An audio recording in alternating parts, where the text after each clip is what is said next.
안녕하세요. 저는 지방의 한 소도시에서 30년 넘게 교직에 있다가 3년 전 명예퇴직한 60대 초반의 평범한 엄마입니다. 이야기를 시작하기에 앞서 결론부터 말씀드리자면 저는 제 딸의 결혼을 엎었습니다.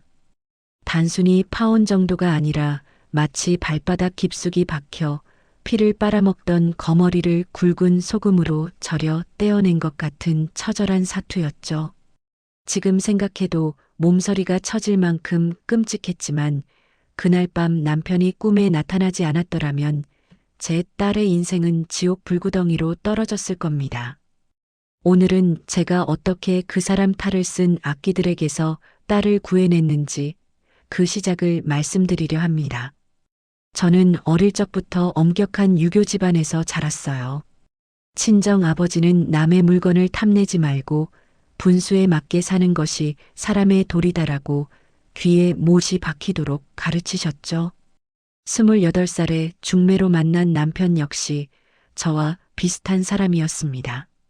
성실한 공무원이었던 남편은 낡은 구두를 매일 밤 반들반들하게 닦아 신으면서도 남에게 아쉬운 소리 한 번 안 하는 대나무 같은 사람이었거든요.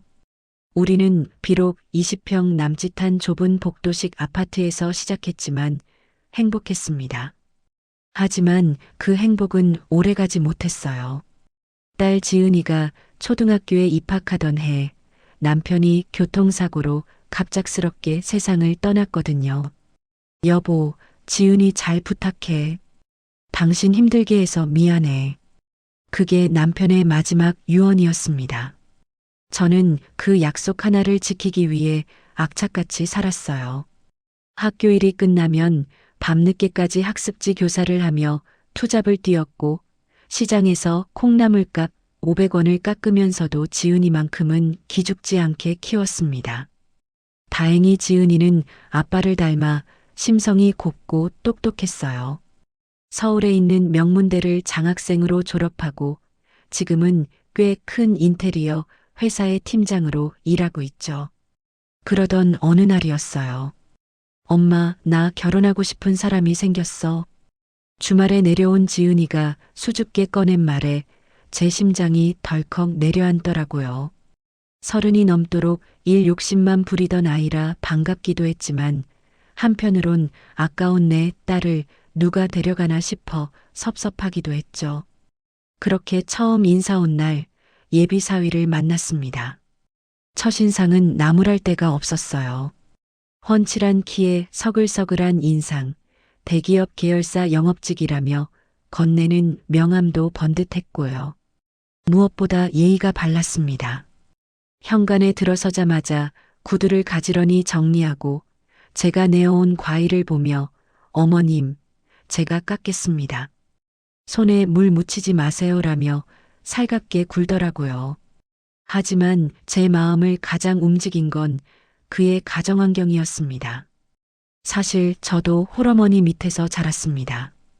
아버지가 일찍 돌아가시고 어머니가 식당 일하시면서 저를 키우셨어요. 그래서 지은 씨가 어머님 이야기했을 때 남일 같지 않았습니다. 그 말을 하며 눈시울을 붉히는 예비사위를 보는데 가슴이 찡하더라고요. 저 역시 여자 혼자 몸으로 아이 키우는 게 얼마나 뼈를 깎는 고통인지 누구보다 잘 아니까요.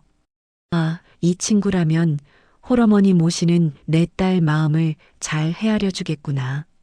사돈될 분도 고생 많이 하셨으니 우리랑 정서가 통하겠구나 싶었죠. 그게 저의 가장 큰 착각이자 불행의 씨앗인 줄은 꿈에도 모른 채 말이에요. 결혼 준비는 일사천리로 진행됐습니다. 지은이가 모아둔 돈과 대출을 합쳐 서울 외곽의 24평 전세 아파트를 구하기로 했고 예단이나 예물은 서로 생략하고 간소하게 하자고 합의도 했죠. 그런데 이상한 점이 하나둘씩 보이기 시작했어요. 상견례 날짜를 잡으려는데 예비사위가 자꾸만 말을 돌리는 거예요. 어머니가 몸이 좀 안 좋으셔서요. 저희 집이 지금 이사 준비 중이라 정신이 없어서. 핑계는 다양했지만 결론은 늘 미루자였습니다. 결국 제가 더 미루면 식장 예약도 못한다고 강하게 나가서야 겨우 날짜가 잡혔죠. 대망의 상견례 전날 밤이었습니다. 내일 입고 갈 한복을 다림질해 놓고 잠자리에 들었는데 꿈을 꿨어요. 꿈속 배경은 칙칙한 회색빛 안개가 자욱한 늪지대였어요. 제가 발이 푹푹 빠지는 진흙탕을 걷고 있는데 저 멀리서 누군가 저를 부르는 소리가 들렸습니다. 여보, 여보, 남편이었습니다. 20년 전 죽었을 때 입었던 그 양복 차림 그대로였는데 온몸이 흙탕물에 젖어 덜덜 떨고 있었어요. 너무 반가워서 달려가려는데 남편이 제 앞을 가로막으며 털썩 무릎을 꿇는 겁니다. 안 돼, 여보. 제발 안 돼. 지은이 그놈한테 주지 마. 절대 안 돼. 남편의 눈에서 붉은 피눈물이 뚝뚝 떨어졌어요. 평소 점잖고 목소리 한번 높인 적 없던 사람이 마치 미친 사람처럼 제 바짓가랑이를 잡고 애원했습니다. 그 집구석은 아니야. 지은이 뼈까지 발라먹을 놈들이라고. 당장 멈춰. 남편의 절규가 어찌나 생생하던지 저는 비명을 지르며 잠에서 깼습니다. 식은땀으로 베개와 이불이 흥건하게 젖어 있었죠. 시계를 보니 새벽 4시. 심장이 미친 듯이 뛰고 가슴 한 구석이 꽉 막힌 것처럼 답답해서 도저히 다시 잠들 수가 없더라고요. 단순한 개꿈일까? 아니면 찝찝한 마음을 안고 맞이한 아침, 저는 부석부석한 얼굴로 상견례 장소인 한정식 집으로 향했습니다. 지은이는 엄마 어디 아파? 안색이 왜 그래? 라며 걱정했지만 저는 애써 웃으며 괜찮다고 했죠. 약속 시간 10분 전 우리는 미리 예약된 룸에 도착해 기다렸습니다. 그런데 약속 시간이 지나도 사돈될 사람들은 나타나지 않았습니다. 10분, 20분, 30분이 지나도록 연락조차 없었어요. 초조해진 예비사위가 계속 전화를 걸었지만 받지 않았죠. 죄송합니다, 어머님. 오시다가 접촉사고가 좀 났나 봐요. 금방 오실 겁니다. 예비사위는 식은땀을 흘리며 변명했지만 제 머릿속엔 어젯밤 남편의 피눈물이 자꾸만 떠올랐습니다. 그리고 약속 시간보다 정확히 50분이 지났을 때 드디어 문이 벌컥 열리며 누군가 들어왔습니다. 아이고, 우리가 너무 늦었지? 택시기사가 길을 잘못 들어서 원. 사과 한마디 없이 껌을 짝짝 씹으며 들어오는 한 중년 여성. 그리고 그 뒤를 따라 들어오는 웬 젊은 여자 하나. 그들의 옷차림을 본 순간 저는 제 눈을 의심했습니다. 예비 안사돈이라는 사람은 형광색 등산복 차림에 흙 묻은 운동화를 신고 있었고 옆에 있는 여자는 핫팬츠에 슬리퍼를 끌고 있었으니까요. 상견례 자리에 등산복이라니요. 하지만 정말 기가 막힌 건 그들의 복장이 아니었습니다. 자리에 앉자마자 예비 사돈이 예비 사위를 보며 내뱉은 첫마디 때문이었죠. 야, 네가 말한 돈줄이 쟤네야? 순간 방 안에 찬물을 끼얹은 듯 정적이 흘렀습니다. 제 심장이 쿵 하고 내려앉았죠. 꿈속 남편의 경고는 결코 헛된 것이 아니었습니다. 돈줄? 지금 그게 무슨 말씀이십니까? 제 목소리가 파르르 떨렸습니다. 30년 넘게 교단에 서면서 수많은 학부모와 학생을 상대해봤지만 상견례 자리에서 사돈 될 사람에게 대놓고 돈줄이라 지칭하는 경우는 처음이었으니까요. 순간 룸 안의 공기가 얼음장처럼 차가워졌습니다. 그러자 사색이 된 예비사위가 황급히 자기 어머니의 옆구리를 쿡 찌르며 소리쳤습니다. 아, 엄마. 무슨 소리를 하는 거야. 동아줄이라고 했잖아, 동아줄. 지은 씨가 나한테 행운의 동아줄 같은 사람이라고. 말도 안 되는 변명이었습니다. 누가 봐도 명백한 돈줄이었으니까요.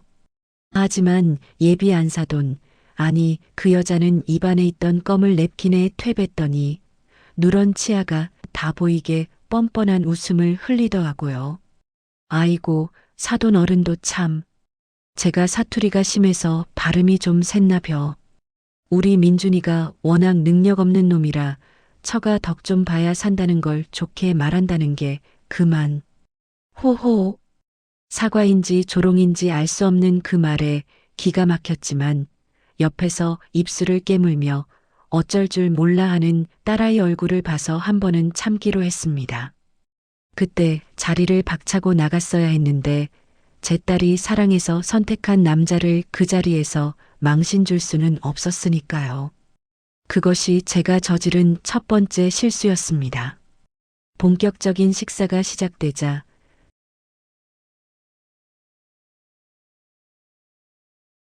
그들의 본색은 마치 썩은 내가 진동하는 하수구 뚜껑이 열리듯 적나라하게 드러났습니다. 1인당 8만 원짜리 한정식 코스 요리였습니다. 음식이 나오자마자 사돈 식구들은 마치 며칠 굶은 맹수들처럼 달려들더군요. 쩝쩝거리는 소리가 룸 안에 가득 찼고 젓가락질은 전쟁 같았습니다. 함께 온 여동생, 예비사위의 동생이라는 그 아가씨는 더 가관이었습니다. 제 앞에 놓인 갈비찜 접시를 자기 쪽으로 획 끌어가더니 이러더군요. 아줌마, 이거 안 드시죠? 나이 드시면 고기 소화 안 되잖아요. 제가 먹을게요. 아줌마라니요. 아직 결혼 전이라 해도 명색이 오빠의 장모 될 사람에게 할 호칭은 아니었습니다. 제가 젓가락을 내려놓고 빤히 쳐다보자 예비사위가 기어들가는 목소리로 야, 너 말버릇이 그게 뭐야라고 했지만 그뿐이었습니다. 강하게 제지하지 않더라고요. 그때부터 시작된 그들의 무례는 실수라고 보기엔 너무나 정교했습니다. 마치 제 인내심의 밑바닥이 어디인지 테스트하는 것 같았죠. 사돈, 교장 선생님 하시다 퇴직하셨다면서요? 그럼 연금 빵빵하게 나오시겠네? 물을 들이키던 사돈 여자가 대뜸 물었습니다. 평교사로 퇴직했습니다. 혼자 먹고 살 정도는 되고요. 제가 짧게 답하자 그녀는 눈을 가늘게 뜨고 계산기를 두드리는 표정을 지었습니다. 에이, 겸손하시긴. 혼자 사는데 돈 쓸 데가 어디 있다고. 죽을 때 싸 짊어지고 갈 것도 아닌데 자식들한테 미리미리 좀 풀어주쇼. 우리 민준이가 빚이 좀 있어서 결혼 생활 빡빡할 텐데 장모님이 융통성 있게 좀 도와주시면 좋잖아. 심장이 쿵 내려앉았습니다. 빚이라니요. 예비사위는 분명 모아둔 돈이 1억 정도 있다고 했습니다. 제가 딸을 보며 눈짓을 하자 딸도 금시초문이라는 듯 눈이 동그래졌습니다. 어머니, 빚이라니요? 민준 씨 빚 없다고 했는데요. 지은이가 떨리는 목소리로 묻자 사돈 여자는 코웃음을 쳤습니다. 야, 요즘 세상에 학자금 대출 없는 애가 어디 있냐? 그리고 내가 식당 하다가 좀 말아먹어서 얘 앞으로 대출 받은 게 있어. 한 5천 되나? 뭐 가족끼리 그 정도는 니들이 갚아나가면서 사는 거지. 안 그래? 5천만 원. 작은 돈이 아니었습니다. 결혼을 코앞에 두고 숨겨진 빚이 튀어나온 겁니다. 그런데 더 황당한 건 예비사위의 태도였습니다. 지은아, 미안해. 내가 말하려고 했는데 타이밍을 놓쳤어. 그래도 우리 둘이 벌면 금방 갚잖아. 내가 투잡이라도 뛸게. 그는 불쌍한 표정으로 지은이의 손을 잡으며 애원했습니다. 그 순간 사돈 여자가 혀를 차며 쐐기를 박았습니다. 남자가 쪼잔하게 여자 앞에서 기죽고 그러냐? 야, 며느리. 너 직장 좋다며? 인테리어 팀장이라나? 연봉도 꽤 될 텐데 남편 기 좀 살려줘라. 있는 집 자식이 없는 집 자식 걷어먹이는 게 뭐 흉이냐? 머릿속에서 팅하고 이성의 끈이 끊어지는 소리가 들렸습니다. 이건 결혼 상견례가 아니라 빚쟁이들이 호구를 잡으러 온 협상 테이블 같았습니다. 식사가 끝날 무렵 결정타가 날아왔습니다. 계산서를 들고 직원이 들어오자 사돈 여자는 이쑤시개로 이를 쑤시며 먼 산을 보더군요. 여동생은 스마트폰만 쳐다보고 있었고요. 예비사위가 주섬주섬 지갑을 꺼내는데 손이 덜덜 떨리는 게 보였습니다. 지은아, 미안한데 내 카드가 어제 한도 초과가 떠서 이번만 네가 좀 계산해 줄 수 있어? 다음에 내가 맛있는 거 살게. 상견례 밥값을 신부가 내게 하는 신랑. 그리고 그걸 당연하게 지켜보는 시댁 식구들. 저는 지은이가 지갑을 꺼내려는 걸 막고 제 카드를 직원에게 내밀었습니다. 딸이 그들 앞에서 돈 내는 시녀꼴이 되는 걸 보기 싫어서였죠. 그러자 사돈 여자가 나가면서 제 어깨를 툭 치며 말했습니다. 역시 연금 받는 분이라 통이 크시네. 잘 먹었소다. 아, 그리고 저기 남은 과일이랑 떡 좀 싸달라고 해. 집에 가서 개나 주게. 집으로 돌아오는 차 안 지은이는 내내 울었습니다. 엄마 미안해. 저런 사람들인 줄 몰랐어. 오빠가 빚 있는 줄도 정말 몰랐고. 저는 운전대를 잡은 손에 핏기가 사라질 정도로 힘을 주며 말했습니다. 지은아, 결혼 다시 생각해보자. 이건 아니다. 하지만 그때까지만 해도 저는 몰랐습니다. 예비사위가 딸에게 싹싹 빌며 어머니랑 연 끊고 살겠다. 빚은 내가 알아서 하겠다라고 매달리자 마음 약한 제 딸이 다시 흔들릴 줄은요. 그리고 그 빚 5천만 원이 그들이 숨긴 거대한 빙산의 아주 작은 일각에 불과했다는 사실도 말이죠. 그날 밤 저는 잠들지 못하고 남편의 영정 사진을 닦으며 속삭였습니다. 여보, 당신이 왜 피눈물을 흘렸는지 알겠어. 근데 어쩌지 저 거머리들이 이미 우리 살갗을 파고들기 시작한 것 같아. 지은이는 결국 결혼을 강행했습니다. 예비사위가 제 앞에서 무릎이 닳도록 빌었고 어머니와는 절연하다시피 살겠다.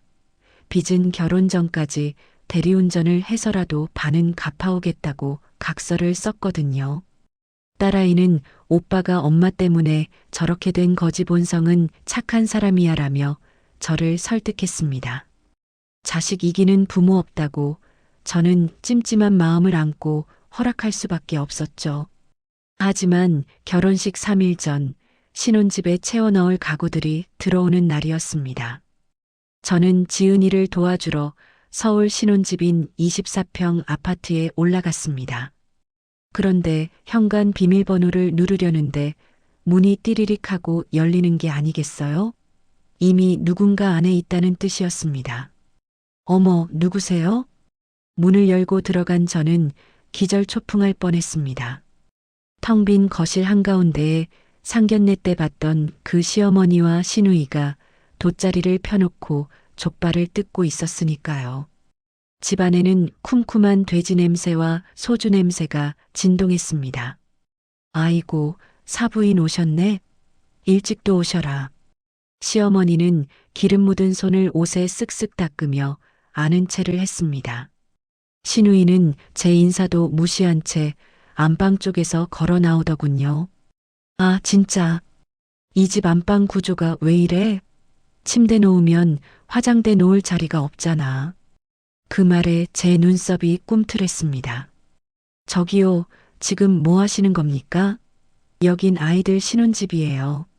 아직 입주도 안 했는데 비밀번호는 어떻게 알고 들어오셨어요? 제가 정색하고 묻자 시어머니는 족발 뼈다귀를 접시에 던지며 콧방귀를 뀌었습니다. 아니, 내 아들 집 내가 좀 구경 온 게 죄인가? 민준이한테 비번 알려달라고 했지. 그리고 우리가 빈손으로 왔나? 이사 선물이라고 휴지 한 팩 사왔구만. 현관 구석에 굴러다니는 11롤 휴지 하나가 보였습니다. 기가 막혀서 말이 안 나오는데 시누이가 안방 문을 벌컥 열어젖히며 불만을 쏟아냈습니다.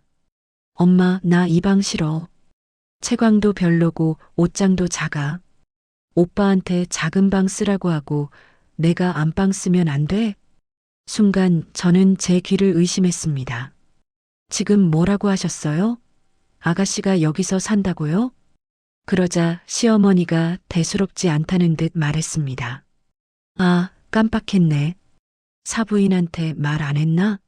우리 집 전세 만기가 다 돼서 깔 데도 없고 해서 당분간 여기서 같이 살기로 했어. 어차피 방 3개니까 하나 남잖아. 머릿속이 하얘졌습니다. 신혼집에 얹혀 살겠다니요. 그것도 상의 한마디 없이 통보라니요. 말도 안 되는 소리 마세요. 이건 지은이랑 예비사위가 어렵게 구한 신혼집입니다. 두 사람 동의도 없이 이게 무슨. 어머 사부인. 섭섭하게 왜 이러셔? 민준이도 알았다고 했어. 그리고 내가 공짜로 사나? 애 낳으면 내가 다 봐주고 살림도 내가 해주고 며느리 돈 벌어오게 내가 다 내조해 준다니까? 요즘 도우미 쓰는 돈이 얼만데 고마운 줄 알아야지. 그때 마침 지은이와 사위가 짐을 들고 들어왔습니다. 지은이는 족발 파티가 벌어진 거실과 시어머니를 보고 그 자리에 얼어붙었습니다. 오빠 이게 무슨 상황이야? 어머님이 왜 여기 계셔? 지은이가 떨리는 목소리로 묻자 사위는 저와 지은이의 눈치를 살피며 땀을 뻘뻘 흘렸습니다. 아, 그게 엄마 집이 갑자기 경매로 넘어가는 바람에 갈 데가 없으시다고 해서 딱 3개월만 같이 지내기로. 3개월? 미쳤어? 그걸 왜 나한테 상의도 안 하고 혼자 결정해. 지은이가 소리를 지르자 시어머니가 바닥을 치며 통곡을 시작했습니다. 아이고, 내가 아들을 헛키웠어. 지 어미가 길바닥에 나앉게 생겼는데 며느리 눈치 보느라 어미를 내쫓아? 내가 너를 어떻게 키웠는데. 으앙. 전형적인 악어의 눈물이었습니다. 하지만 사위는 그 모습에 약해져 어쩔 줄 몰라 했고 결국 지은이는 그럼 딱 3개월 만이에요. 그 뒤엔 무조건 나가세요라고 못을 박으며 울며 겨자 먹기로 합의를 해줬습니다. 저는 결사반대했지만 당장 결혼식이 코앞이고 시어머니가 저렇게 드러눕는데 어쩔 도리가 없었죠. 하지만 그날의 진짜 사건은 따로 있었습니다. 시댁 식구들이 돌아간 뒤 지은이가 울면서 저를 불렀습니다. 안방 붙박이장 안쪽에 숨겨뒀던 예물함이 열려 있었던 겁니다. 엄마 없어. 예물시계랑 엄마가 준 진주 목걸이가 없어졌어. 지은이의 얼굴이 사색이 되어 있었습니다. 사위가 예물은 생략하자고 했지만 제가 사위 기죽지 말라고 몰래 사준 명품 시계와 제 친정 엄마가 물려주신 진주 목걸이였습니다. 합쳐서 1,500만 원이 넘는 귀중품이었죠. 분명 여기 깊숙이 넣어뒀는데 비밀번호는 나랑 오빠밖에 모르는데 우리는 즉시 사위를 추궁했습니다. 그는 펄쩍 뛰며 아니라고 했지만 저는 아까 신우이가 안방에서 나오던 모습이 떠올랐습니다. 당장 내 동생한테 전화해봐. 제가 싸늘하게 말하자 사위가 마지못해 스피커폰으로 동생에게 전화를 걸었습니다. 여보세요? 오빠 왜? 야, 너 혹시 안방 장롱에 있던 거 건드렸냐? 시계랑 목걸이가 없어졌다는데. 수화기 너머에서 잠시 정적이 흐르더니 껌 씹는 소리와 함께 퉁명스러운 대답이 들려왔습니다. 아, 그거 엄마가 챙겼어. 며느리가 시어머니 예단도 안 해왔는데 그 정도는 며느리가 시어머니한테 주는 선물로 퉁치자고. 어차피 걔니가 차고 다녀봤자 기스만 나지. 엄마가 잘 보관했다가 나중에 준대. 뭐? 그걸 왜 엄마가 가져가? 당장 가져와. 사위가 소리쳤지만 전화는 뚝 끊겼습니다. 지은이는 그 자리에 주저앉아 오열했습니다. 엄마, 나 이 결혼 못하겠어. 도저히 못해. 저 역시 더는 참을 수 없었습니다. 이건 절도가 명백했으니까요. 저는 11 의리를 누르려고 휴대폰을 들었습니다.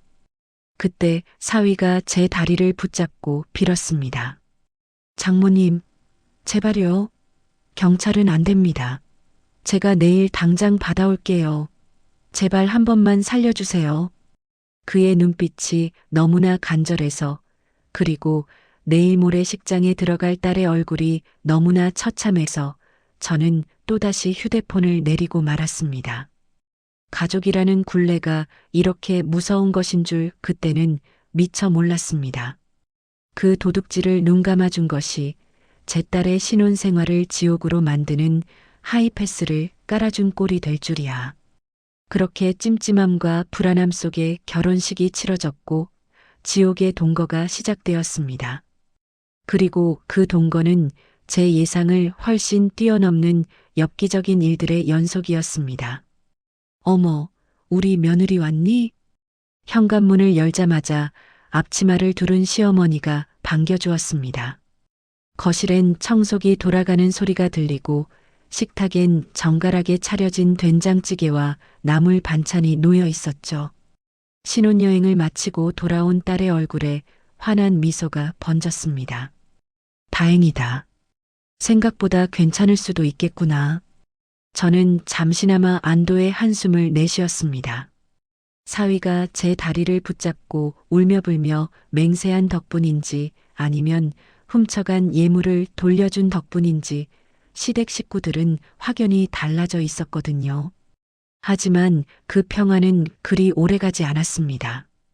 일주일이 채 지나지 않아 딸아이의 전화가 걸려왔습니다. 목소리가 잔뜩 쉬어 있었죠. 엄마 나 좀 살려줘. 그 한마디에 제 심장이 철렁 내려앉았습니다. 무슨 일이야? 왜 그래? 어머님이 이상해. 밥을 안 줘. 아침도 안 주고 저녁도 안 줘. 알고 보니 시어머니는 사위가 출근하고 나면 180도 돌변했습니다. 아침엔 늦잠을 잔다며 식사는커녕 설거지도 안 해놓고 저녁엔 친구 만나러 간다며 밖으로 쏘다니다가 늦게 들어오기 일쑤였습니다. 결국 야근하고 돌아온 지은이가 쌓인 설거지와 빨래를 도맡아야 했죠. 게다가 시누이까지 합세했습니다. 언니 나 배고파. 뭐 좀 시켜줘. 소파에 누워 TV를 보던 시누이는 자기 손톱을 다듬으며 심부름을 시켰습니다. 지은이가 피곤해서 못하겠다고 하면 어머, 며느리가 시누이한테 밥 한 끼 안 차려줘? 오빠한테 이를 거야 라며 협박까지 서슴지 않았죠. 가장 충격적인 건 주말에 벌어진 사건이었습니다. 지은이가 오랜만에 쉬는 날이라 늦잠을 자고 있는데 안방 문이 벌컥 열렸습니다. 야, 며느리, 지금 몇 시인데 아직도 자빠져 자? 시애미 밥 안 차려? 시어머니가 이불을 획 걷어버리며 소리쳤습니다. 속옷 차림으로 자던 지은이는 기겁을 하며 이불을 끌어당겼지만 시어머니는 삿대질을 멈추지 않았습니다. 어디서 게으르게 늦잠이야? 내가 이래서 요즘 것들은 안 된다니까. 빨리 일어나서 아침상 차려. 더 황당한 건 사위의 반응이었습니다. 여보, 그냥 좀 일어나서 해드리지 그래. 엄마 배고프시잖아. 나도 배고프고. 그 말을 전해 듣는데 피가 거꾸로 솟더군요. 딸을 식모 취급하는 것도 모자라 남편이라는 작자가 제 어미 편을 들며 방관하다니요. 당장 짐 싸서 나와. 제가 소리쳤지만 지은이는 울면서 말했습니다. 엄마, 조금만 더 참아볼게. 3개월만 버티면 나가신다잖아. 남편이 각서도 썼고 그 3개월이라는 시한폭탄. 그게 딸의 발목을 잡고 있었습니다. 하지만 그들이 3개월 뒤에 순순히 나갈 리 없다는 걸 저는 직감적으로 알았습니다. 그들의 목표는 단순히 얹혀 사는 게 아니라 이 집을 통째로 집어삼키는 것 같았거든요. 며칠 뒤 저는 반찬을 바리바리 싸들고 딸의 신혼집을 기습 방문했습니다. 초인종을 누르자 인터폰 화면에 낯선 남자의 얼굴이 비쳤습니다. 누구세요? 부스스한 머리에 늘어난 러닝셔츠 차림. 처음 보는 중년 남성이었습니다. 누구신데 남의 집에 계세요? 제가 묻자 그 남자는 퉁명스럽게 답했습니다. 아, 장모님이슈? 문 열어드릴게. 문이 열리고 거실에 들어서자 시어머니와 시누이가 그 남자와 함께 고스톱판을 벌이고 있었습니다. 바닥엔 10원짜리 동전과 먹다 남은 치킨 뼈가 굴러다니고 담배 냄새가 진동했습니다. 어머, 사부인. 연락도 없이 어쩐 일이셔? 시어머니는 화투패를 쥐고 뻔뻔하게 인사를 건넸습니다. 이게 다 뭡니까? 그리고 저분은 누구세요? 제가 떨리는 손가락으로 남자를 가리키자 시어머니는 태연하게 말했습니다. 아, 소개할게. 내 남자친구야. 김 씨라고 인사드려. 기가 막혀서 말이 안 나왔습니다. 며느리 집, 그것도 신혼집에 자기 애인을 데려와 화투판을 벌이다니요. 시누이는 옆에서 킥킥대며 엄마 3점 났어. 돈 내놔라고 재촉하고 있었습니다. 당장 나가세요. 다들 제정신입니까? 제가 소리를 지르며 화투판을 엎어버리자 남자가 벌떡 일어나며 험악한 표정을 지었습니다. 아니, 이 여편니가 왜 남의 판을 엎어? 여기가 당신 집이야? 그때 퇴근한 지은이가 들어왔습니다. 난장판이 된 거실과 낯선 남자를 본 지은이는 그 자리에 주저앉아 엉엉 울음을 터뜨렸습니다. 엄마 나 못 살아. 진짜 못 살아. 그제야 사위가 헐레벌떡 뛰어들어왔습니다. 상황을 파악한 그는 얼굴이 사색이 되어 어머니에게 소리쳤습니다. 엄마, 아저씨가 여기 왜 있어? 내가 절대 안 된다고 했잖아. 야, 이놈아. 내 엄마가 외로워서 친구 좀 불렀는데 그게 그렇게 큰 죄냐? 그리고 김 씨가 얼마나 점잖은 양반인데. 적반하장이 따로 없었습니다. 저는 결심했습니다. 이대로는 안 되겠다. 이 사람들은 말로 해서 될 종자들이 아니다. 이서방, 자네 어머니랑 동생, 그리고 저 남자 당장 내보내게. 안 그러면 내가 경찰 부를 거야. 주거 침입죄로 싹 다 집어넣을 테니 알아서 해. 제 섯을 퍼런 경고에 남자는 슬금슬금 꽁무니를 뺐고 시어머니는 더러워서 나간다 며 소리치고 방으로 들어가 버렸습니다. 하지만 그날 밤 저는 지은이로부터 충격적인 사실 하나를 더 듣게 되었습니다. 엄마 아까 그 남자 그냥 남자친구가 아니래. 어머님이랑 사실혼 관계래. 빚도 그 사람 빚이래. 머리를 망치로 얻어맞은 기분이었습니다. 5천만 원 빚의 정체, 그리고 시어머니가 왜 그렇게 돈에 집착했는지 모든 퍼즐이 맞춰지기 시작했습니다. 그들은 단순히 염치 없는 시댁 식구가 아니었습니다. 제 딸을 숙주 삼아 기생하려는 조직적인 사기단이나 다름없었습니다. 사실은 그 남자 빚까지 떠안았다고? 지은이의 말에 저는 입을 다물지 못했습니다. 5천만 원 빚이 시어머니가 아니라 그 김 씨라는 남자의 도박 빚이었다니요. 그리고 그 빚을 갚기 위해 제 딸의 결혼을 이용하려 했다는 사실에 온몸이 부들부들 떨렸습니다. 사위는 이 사실을 알고 있었을까요? 아니면 그 역시 철저히 속고 있었던 걸까요? 엄마 나 진짜 어떻게 해야 해? 오빠는 몰랐대. 엄마가 만나는 사람 있는 건 알았지만 빚이 그 사람 거라곤 생각도 못했대. 지은이는 여전히 남편을 믿고 싶어 했습니다. 하지만 저는 더는 그 집구석 사람들을 믿을 수 없었습니다. 사위가 정말 몰랐을까요? 그날 상견례장에서 돈줄 운운하던 시어머니의 표정, 그리고 예물 훔쳐간 시누이의 뻔뻔함. 이 모든 게 우연이라고 하기엔 너무나 아기가 딱딱 맞아떨어졌거든요. 지은아, 당장 내 명의로 된 거 다 확인해봐. 통장, 카드, 대출 혹시 모른다. 제 촉은 틀리지 않았습니다. 다음 날 지은이가 울면서 전화가 왔습니다.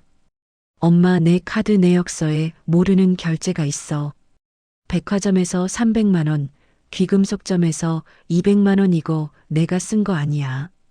알고 보니 시어머니가 지은이 몰래 카드를 훔쳐 쓴 것이었습니다. 지은이가 샤워하는 틈을 타 지갑에서 카드를 빼내고 다시 넣어두는 수법으로요. 그리고 카드사 문자가 오지 않게 지은이 핸드폰 설정까지 바꿔놓는 치밀함까지 보였습니다. 이 미친년들이. 저는 당장 사위에게 전화를 걸었습니다. 자네 지금 어디야? 당장 집으로 와. 내 어미가 무슨 짓을 했는지 알아? 하지만 사위는 전화를 받지 않았습니다. 그래, 피한다 이거지? 저는 지은이와 함께 시어머니가 있다는 백화점으로 쳐들어갔습니다. 카드 사용 문자가 띵동하고 울린 지 30분도 안 된 시점이었거든요. VIP 라운지 입구에서 우리는 쇼핑백을 잔뜩 든 시어머니와 시누이를 발견했습니다. 어머, 며느리 왔니? 마침 잘 왔다. 너 카드 한도 초과 떴더라. 이것 좀 결제해줘. 시어머니는 태연하게 지은이에게 또 다른 카드를 내밀었습니다. 옆에 있던 시누이는 명품 가방을 어깨에 메고 거울을 보고 있었고요. 이게 뭐 하는 짓입니까? 남의 카드를 훔쳐 쓰다니요. 이거 범죄예요, 범죄. 제가 소리치자 시어머니는 코웃음을 쳤습니다. 범죄는 무슨. 시어미가 며느리 카드 좀 썩기로 써니. 그리고 이거 다 혼수 대신 받는 거야. 너 해온 거 쥐뿔도 없잖아. 그 순간 지은이가 시어머니 손에 들린 쇼핑백을 낚아채며 소리쳤습니다. 그만하세요. 당장 경찰 부를 거예요. 오빠도 알아요? 오빠도 이러는 거 알아요? 그러자 시어머니 표정이 싹 바뀌었습니다. 민준이가 알면 어쩔 건데? 걔는 내 편이야. 넌 그냥 돈 줄이고. 그때였습니다. 시어머니 휴대폰이 울렸습니다. 화면에 뜬 이름은 우리 아들 민준이었습니다. 시어머니는 스피커폰으로 전화를 받았습니다. 일부러 들으라는 듯이요. 아들. 왜? 응, 며느리랑 장모 와서 난리 났다. 그래, 알았어. 끊어. 전화를 끄는 시어머니는 승리의 미소를 지으며 말했습니다. 들었지? 민준이가 뭐라는 줄 아냐? 엄마, 그냥 적당히 하고 와. 걔네 성격 알잖아, 이러더라. 걔도 너 지긋지긋하대. 지은이는 그 자리에 못 박힌 듯 서 있었습니다. 믿었던 남편의 배신. 그 충격은 이루 말할 수 없었겠죠. 하지만 저는 그 통화 내용이 수상했습니다. 사위가 정말 그렇게 말했을까요? 아니면 시어머니가 지어낸 말일까요? 거짓말 마세요. 사위가 그럴 리 없어요. 제가 소리치자 시어머니는 비릿한 웃음을 흘리며 휴대폰 녹음 파일을 재생했습니다. 야, 엄마. 솔직히 나도 지은이 좀 질려. 맨날 징징대고. 엄마 빚만 아니었으면 결혼도 안 했을 거야. 그냥 적당히 비위 맞춰주고 돈 좀 뜯어내. 나중에 이혼하더라도 챙길 건 챙겨야지. 사위의 목소리였습니다. 똑똑히 들리는 그 목소리에 지은이는 비틀거리며 쓰러질 뻔했습니다. 모든 것이 명확해졌습니다. 사위 역시 공범이었습니다. 아니, 주범일지도 모릅니다. 효자 코스프레를 하며 저와 지은이를 안심시키고 뒤로는 엄마와 짜고 빚 갚을 물줄을 찾은 거였으니까요. 상견례 때의 그 가련한 눈물도 결혼식 전날에 무릎 꿇고 빈 사죄도 모두 철저하게 계산된 연기였던 겁니다. 이제 알겠냐? 주제 파악 좀 해. 니들이 콩가루 집안 며느리로 들어온 이상 뼈 빠지게 벌어서 우리 빚 갚는 게 니들 운명이야. 시어머니는 쇼핑백을 챙겨 들고 유유히 사라졌습니다. 신우이는 우리를 비웃으며 혓바닥을 내밀었고요. 하지만 그들은 몰랐습니다. 이 치욕스러운 순간이 오히려 우리 모녀를 각성하게 만들었다는 것을요. 바닥에 주저앉아 울던 지은이가 눈물을 닦으며 일어섰습니다. 눈빛이 달라져 있었습니다. 엄마, 나 이제 안 울어. 저 인간들 내가 다 죽여버릴 거야. 지은이의 목소리는 차갑게 식어 있었습니다. 그래, 죽이자. 사회적으로 매장해버리자. 저 역시 주먹을 불끈 쥐었습니다. 더 이상의 자비는 없었습니다. 이제는 전쟁이었습니다. 우리는 집으로 돌아와 증거를 수집하기 시작했습니다. 통화 녹음, 카드 내역, 그리고 집 안 곳곳에 설치해둔 홈카메라 영상까지. 그리고 며칠 뒤 드디어 그들을 단번에 보낼 결정적인 기회가 찾아왔습니다. 지은이는 그날 이후 완전히 다른 사람이 되었습니다. 예전에 착하고 순종적인 며느리는 온데간데 없었죠. 사위에게는 아무 일 없었다는 듯 평소처럼 대했습니다. 오빠, 내가 미안해. 어머니 마음 헤아려 드려야 했는데라며 오히려 사과까지 했으니까요.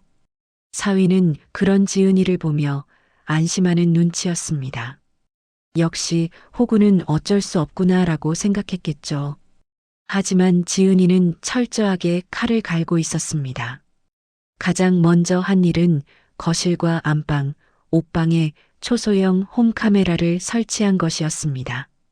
그리고 저에게 말했습니다. 엄마, 내가 회사 간 사이에 무슨 일이 일어나는지 다 찍을 거야. 증거가 있어야 빠져나가지 못하니까. 그리고 며칠 뒤 지은이가 저에게 영상을 하나 보내왔습니다. 영상을 튼 순간 저는 제 눈을 의심했습니다. 평일 낮 지은이와 가 출근한 텅 빈 신혼집. 현관문이 열리더니 시어머니와 시누이, 그리고 그 김씨라는 내연남이 들어왔습니다. 그런데 그들뿐만이 아니었습니다. 낯선 중년 여성 2명과 남자 1명까지 총 6명이 우르르 몰려들어오더군요. 자, 다들 어서 와. 여기가 우리 며느리 집이야. 넓고 좋지? 시어머니는 마치 자기 집인 양 손님들을 안내했습니다. 그들은 거실에 술상을 펴고 대낮부터 술파티를 벌였습니다. 냉장고에 있던 지은이의 한약이며 영양제를 맘대로 꺼내 먹고 안방에 들어가 침대 위에서 뒹굴기도 했습니다. 심지어 김씨라는 남자는 지은이의 속옷 서랍장을 뒤지며 히히덕거렸습니다. 야, 여기 며느리 속옷 죽이는데? 색깔 좀 봐라. 어머, 오빠도 참. 짓궂기는. 시어머니는 그걸 보고 말리기는커녕 같이 낄낄대며 웃더군요. 더 충격적인 건 그들의 대화였습니다. 근데 말이야, 며느리가 돈 좀 있다며? 언제쯤 한몫 챙길 수 있겠어? 함께 온 낯선 여자가 묻자 시어머니가 닭다리를 뜯으며 대답했습니다. 조금만 기다려봐. 지금 며느리 명의로 대출 알아보는 중이야. 민준이가 서류 위조해서 몰래 받을 거라고 하더라고. 한 1억 정도 당기면 그 돈으로 우리 빚 갚고 가게 하나 차려야지. 와, 아들 하나 잘 뒀네. 효자야, 효자. 그럼 내가 어떻게 키운 아들인데. 그 멍청한 며느리는 민준이가 사랑해 한마디면 껌뻑 죽어. 아주 쉬운 년이야. 화면 속 그들은 우리 모녀를 안주 삼아 씹어대며 범죄 모의를 하고 있었습니다. 사문서 위조에 대출 사기까지 이건 단순한 고부 갈등이 아니었습니다. 명백한 범죄 현장이었습니다. 영상을 보던 지은이의 손이 부들부들 떨렸습니다. 엄마, 나 더는 못 봐주겠어. 오늘 끝낼 거야. 그날 저녁 지은이는 사위에게 전화를 걸어 오늘 엄마 생신이라 저녁에 다 같이 모여서 파티하자고 했습니다. 사위는 의심 없이 좋아라 했습니다. 장모님도 오셔? 그래, 내가 맛있는 거 사갈게. 약속 시간인 저녁 7시. 신혼집 거실에는 사위와 시어머니, 시누이, 그리고 김 씨까지 모두 모여 있었습니다. 그들은 지은이가 차려놓을 진수성찬을 기대하며 입맛을 다시고 있었죠. 어머, 사부인 오셨네? 빈손으로 오셨어? 시어머니가 비꼬듯 말했습니다. 저는 아무 말 없이 TV 리모컨을 집어들었습니다. 오늘은 특별한 영상을 좀 준비했습니다. 다들 잘 보세요. TV 화면이 켜지고 낮에 찍힌 홈카메라 영상이 재생되었습니다. 지은이 속옷을 뒤지던 김 씨, 며느리 명의로 대출 사기를 모의하던 시어머니와 사위의 통화 내용, 그리고 우리를 조롱하던 그들의 적나라한 모습이 고화질로 흘러나왔습니다. 거실엔 정적이 흘렀습니다. 시어머니는 입을 떡 벌린 채 굳어버렸고 사위는 얼굴이 흙빛이 되어 주저앉았습니다. 시누이는 비명을 지르며 김 씨 뒤로 숨었고요. 영상이 끝나자 저는 천천히 그들을 둘러보며 입을 열었습니다. 재밌게들 보셨나? 이게 니들 본 모습이야. 아주 가관이더구먼. 아니, 장모님. 이건 오해입니다. 제가 설명할게요. 사위가 기어와 제 발목을 잡으려 했지만 지은이가 그 손을 쳐냈습니다. 손대지 마. 더러워. 지은이의 눈빛은 서리빨처럼 차가웠습니다. 설명? 필요 없어. 변호사한테 다 보냈고 경찰에도 신고했어. 주거 침입, 절도, 사기 미수, 사문서, 위조 너희들 콩밥 먹을 준비나 해. 뭐? 경찰? 시어머니가 사색이 되어 소리쳤습니다. 야, 며느리, 너 미쳤냐? 가족끼리 무슨 경찰이야? 우리가 남이야? 가족? 누가 가족이야? 니들은 그냥 사기꾼이야. 기생충이고. 제가 소리쳤습니다.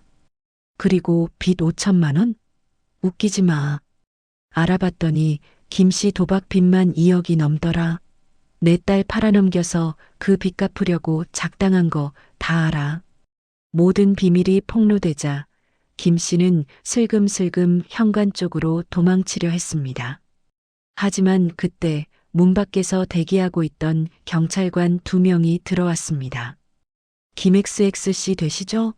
사기 및 도박 혐의로 체포영장 발부되었습니다.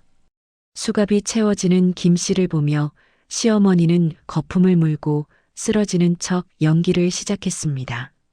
아이고, 사람 잡네. 며느리가 시어미 죽인다. 으앙. 하지만 경찰관들은 냉정했습니다. 아주머니도 같이 가셔야 합니다. 공범으로 고소장 접수됐어요. 그 아수라장 속에서 민준 씨는 지은이를 붙잡고 마지막 발악을 했습니다. 지은아, 제발 나 좀 살려줘. 우리 사랑했잖아. 응? 내가 다 잘못했어. 다시는 안 그럴게. 지은이는 그런 남편을, 아니 전 남편이 될 자를 싸늘하게 내려다보며 말했습니다. 사랑? 개나 주라 그래. 넌 끝이야. 내 인생에서 영원히 꺼져. 그렇게 그들의 파티는 경찰서행으로 막을 내렸습니다. 하지만 이게 끝이 아니었습니다. 지은이는 그들에게 민사소송까지 걸어 탈탈 털어버릴 작정이었으니까요. 경찰서에서 한바탕 소동이 벌어진 후 시댁 식구들은 유치장에 갇혔습니다. 김 씨는 도박빚과 사기 혐의가 입증되어 구속 수사를 받게 되었고 시어머니와 사위는 불구속 상태로 조사를 받게 되었죠. 하지만 지은이는 그들을 쉽게 놔줄 생각이 없었습니다. 며칠 뒤 지은이는 시어머니와 사위를 불러 모았습니다. 장소는 집이 아니라 변호사 사무실이었습니다. 여기 이혼 소송장과 위자료 청구 소송장이야. 그리고 이건 형사 고소 취하 안 한다는 각서고. 지은이가 내민 서류 뭉치를 보며 시어머니는 손을 벌벌 떨었습니다. 야, 이 독한 년아. 시어미를 감방에 쳐넣겠다고? 네가 그러고도 사람이야? 하늘이 무섭지도 않냐? 하늘, 아주머니가 더 무서워해야 할걸요? 남의 집 귀한 딸 등쳐먹으려다가 천벌 받는 거니까. 제가 쏘아붙이자 시어머니는 입에 거품을 물고 쓰러지는 신용을 했습니다. 아이고, 나 죽는다. 며느리가 시어미 죽인다. 하지만 변호사가 차가운 목소리로 말했습니다. 여기서 소란 피우시면 업무방해로 추가 고소 들어갑니다. 그리고 지금 상황 파악이 안 되시는 것 같은데 아드님이 사문서 위조하려던 증거, 대화 녹음 다 있습니다. 실형 피하기 어려우실 겁니다. 그제야 민준 씨가 정신을 차린 듯 시어머니의 팔을 붙잡았습니다. 엄마 그만해. 우리 진짜 끝났어. 민준 씨는 퀭한 눈으로 지은이를 쳐다봤습니다. 지은아, 정말 미안하다. 내가 죽일 놈이야. 빚 때문에 눈이 멀어서 엄마가 시키는 대로 하면 다 해결될 줄 알았어. 제발 한 번만 용서해줘. 하지만 지은이는 눈 하나 깜짝하지 않았습니다. 용서? 웃기지 마. 넌 공범이야. 아니, 더 나쁜 놈이지. 날 사랑한다고 속이고 이용했으니까. 위자료 5천, 재산 분할 없고 너희 집 보증금 가압류 걸 거야. 빈털터리로 나가.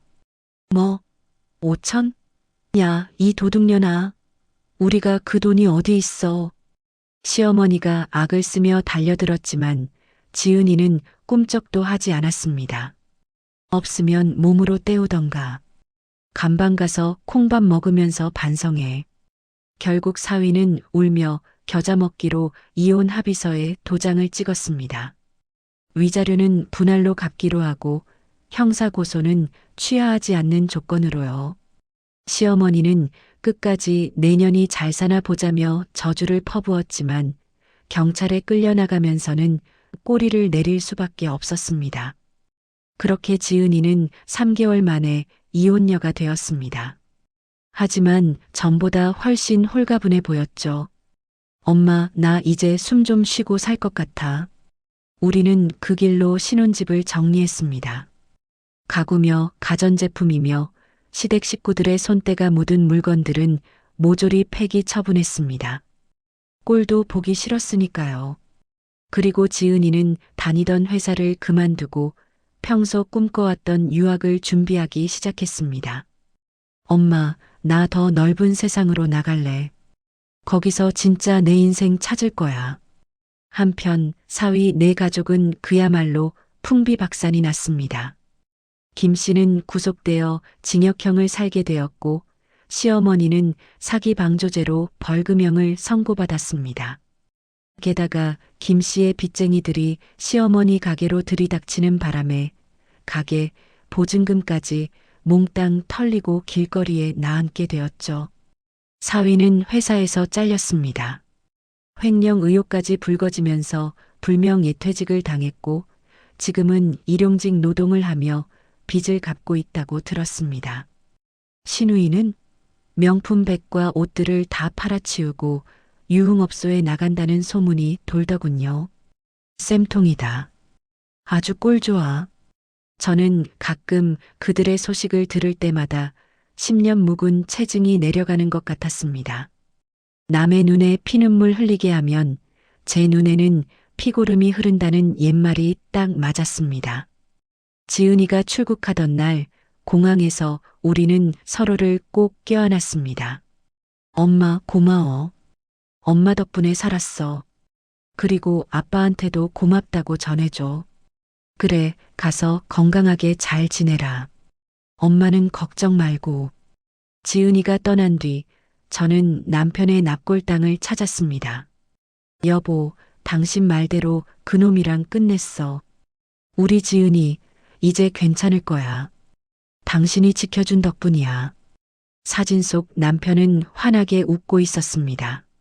마치 잘했다, 여보라고 말하는 것 같았죠. 그날 밤 저는 다시 꿈을 꿨습니다. 이번엔 늪지대가 아니라 꽃밭이었습니다. 남편이 하얀 옷을 입고 지은이와 손을 잡고 걸어가고 있었죠. 두 사람의 뒷모습이 어찌나 평온해 보이던지 잠에서 깬 제 볼에는 따뜻한 눈물이 흐르고 있었습니다. 이제야 비로소 모든 악몽이 끝났다는 걸 실감했습니다. 그 난리통을 겪은 지 벌써 3년이라는 시간이 흘렀습니다. 지금 저는 어떻게 지내냐고요? 아주 평온합니다. 마치 태풍이 휩쓸고 지나간 자리에 더 맑은 하늘이 드러나듯 제 삶은 그 어느 때보다 고요하고 단단해졌습니다. 지은이는 지난달 파리에서 사진을 보내왔어요. 유학 가서 인테리어 공부를 다시 시작하더니 현지 유명 디자인 회사에 취직했다는 기쁜 소식과 함께요. 사진 속 딸아이의 얼굴은 몰라보게 환해졌더군요. 한국에 있을 때 시댁 눈치 보느라 그늘졌던 얼굴은 온데간데 없고 자신감 넘치는 커리어 우먼의 모습이었습니다. 엄마, 나 여기서 정말 좋은 사람 만났어. 아직 결혼 생각은 없지만 존중받는다는 게 뭔지 이제야 알 것 같아. 통화 너머 들려오는 딸의 목소리에 저는 안도의 한숨을 내쉬었습니다. 그래, 사람 대접받고 사는 것. 그게 결혼 생활의 기본인데 우린 너무 먼 길을 돌아왔던 겁니다. 반면 그 기생충 가족의 소식은 건너 들려왔습니다. 지방 소도시가 좁긴 좁더라고요. 민준 씨, 아니 그 전 사위놈은 배달 대행업체에서 일한다고 하더군요. 얼마 전 제 지인이 길에서 우연히 봤다는데 30대 중반인 놈이 벌써 머리가 희끗희끗하고 얼굴이 새카맣게 타서 50대처럼 보였다고 합니다. 빚독촉에 시달리느라 고시원을 전전한다는 소문도 있고요. 시어머니였던 그 여자는 더 가관입니다. 김 씨가 구속된 후 빚쟁이들이 매일같이 찾아와 행패를 부리는 통에 야반도주를 했다나 봐요. 지금은 어느 시골 식당에서 설거지를 하며 근근히 입에 풀칠이나 하고 산다고 합니다. 가끔 지은이 옛번호로 아가, 내가 잘못했다. 한 번만 살려다오라는 문자가 온다는데 지은이는 확인도 안 하고 번호를 바꿔버렸습니다. 엄마, 쓰레기통 뒤져서 뭐해? 냄새만 나지. 딸아이의 그 쿨한 반응에 저도 덩달아 웃음이 나더군요. 맞아요. 썩은 인연은 과감히 도려내야 새살이 돋는 법이니까요. 지난 주말 저는 남편의 기일에 맞춰 납골당을 찾았습니다. 평소 좋아하던 소주 한 병과 마른 오징어를 올려놓고 영정 사진을 한참 바라봤습니다. 여보, 당신이 그날 밤 꿈에 나타나지 않았으면 어쩔 뻔했어. 피눈물 흘리며 막아준 덕분에 우리 지은이 시궁창에서 건져냈어. 고마워, 정말 고마워. 사진 속 남편은 아무 말이 없었지만 왠지 고생했다며 제 어깨를 토닥여주는 것만 같았습니다. 그날의 악몽 같았던 상견례, 뻔뻔했던 혼수 요구, 그리고 소름 끼치는 범죄 모의들, 그 모든 게 이제는 흐릿한 예시야기가 되었습니다. 하지만 그 경험이 남긴 교훈만큼은 뼛속 깊이 새겨졌습니다. 사람은 고쳐 쓰는 게 아니라는 것. 그리고 가족이라는 이름으로 무례를 포장하는 사람들에겐 단호하게 선을 긋고 등을 돌려야 한다는 것을요. 저는 요즘 복지관에서 한글을 가르치는 봉사를 하며 지냅니다. 뒤늦게 글을 배우는 할머니들이 선생님 덕분에 세상이 밝아졌다며 웃으실 때마다 저 역시 위로를 받습니다. 제 인생의 황혼기에 찾아온 이 평화가 얼마나 소중한지 그 지독한 먼지 구덩이 속을 뒹굴어 보지 않았다면 몰랐을 겁니다. 혹시 지금 예비 사돈이나 배우자의 무리한 요구 때문에 혹은 가족이니까라는 이유로 참고 계신 분이 있나요?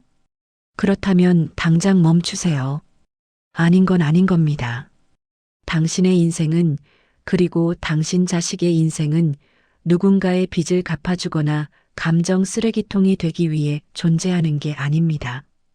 꿈속에서 피눈물을 흘리던 제 남편처럼 당신을 지키고 싶어하는 누군가의 간절한 외침을 외면하지 마세요.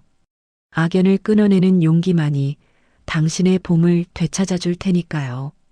제 긴 이야기를 들어주셔서 감사합니다. 부디 여러분의 가정엔 상식과 예의, 그리고 따뜻한 존중만이 가득하길 빌겠습니다. 이야기를 끝까지 들어주신 분이 계시다면 잘 들었다고 댓글 하나만 남겨주세요.